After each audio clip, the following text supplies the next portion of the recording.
Ramya chicken ముట్టలు ఎలా తయారు చేస్తారు మీరు? చికెన్ ఫస్ట్ బోన్లెస్ చికెన్ తీసుకోవాలి. దాంట్లో కొంచెం ఉప్పు కారం అన్నీ 1 day బిఫోరే కలిపి పెట్టేసుకొని దీన్ని చిన్న చిన్న బాల్స్ లాగా చేసుకొని ప్రిపేర్ చేసుకున్నాం. ఒక్కొక్క ఐటమ్ కూడా వెరీ స్పెషల్.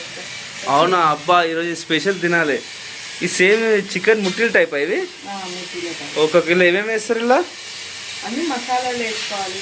నేను స్పెషల్గా బ్రెడ్ గ్రామ్స్ విత్ కార్న్ఫ్లవర్లో డిప్ చేసి అందులో. ఓహో, ఇది బ్రెడ్దా ఇది? ఓకే ఓకే, బ్రెడ్ మన అయితే మిక్సీలో పట్టారా ఇది? ఓకే ఓకే, చాలా బాగుంది. ఇదేంటిదమ్మా రమ్యకృష్ణ గారు? ఇది కార్న్ఫ్లవర్. ఓహో, కార్న్ఫ్లవరా? ఓకే, ఇది చికెన్ది రెడీ చేసుకుంది. ఇది ఫస్ట్ ఇలా డిప్ చేసి. ఓకే ఓకే, ఇలా డిప్ చేయాలి కంపల్సరీ.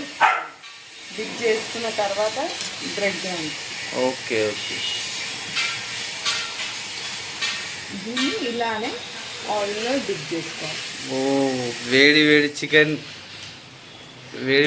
ముట్టలు రెడీ అవుతున్నాయి. అబ్బా, నేనైతే కుమ్మేశాలే. థ్యాంక్ యూ రమ్య, ఈరోజు మా అందరికి మంచిగా వర్షం పడుతుందని చెప్పి చేస్తా. వేడి వేడిది అవుతుంది, అది కుమ్మేస్తాం, ఫ్యామిలీ మొత్తం కుమ్మేస్తాం. అయ్యో, దాని కావాలి నాకు గరిట రెడీ చేస్తుంది. వేడి వేడి మంచిగా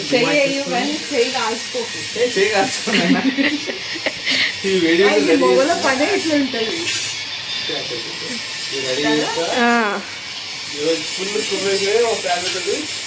థ్యాంక్ యూ రమ్య, మాకు వర్షం పడుతుంది, స్పెషల్గా చికెన్ పకోడీ ఇచ్చారు. వేరే వేరే ట్యాంక్ ఇచ్చారు. కొద్దిసేపట్లో రెడీ అయిపోతుంది. ఓకే ఓకే, తీసుకోండి కదా. ఫైనల్గా మా చికెన్ ముట్టీలు రెడీ అయిపోయాయి. ఇప్పుడు మా ఆయన టేస్ట్ చూసి చెప్తాను. మా పిల్లలు కూడా దాంతో పాటు. హాయ్ ఫ్రెండ్స్, తినండి, టేస్ట్ చూడండి. బాగున్నాయి, చాలా బాగున్నాయి. మీరు ట్రై చేయండి. ఇదైతే మాకు సూపర్ ఉన్నాయి.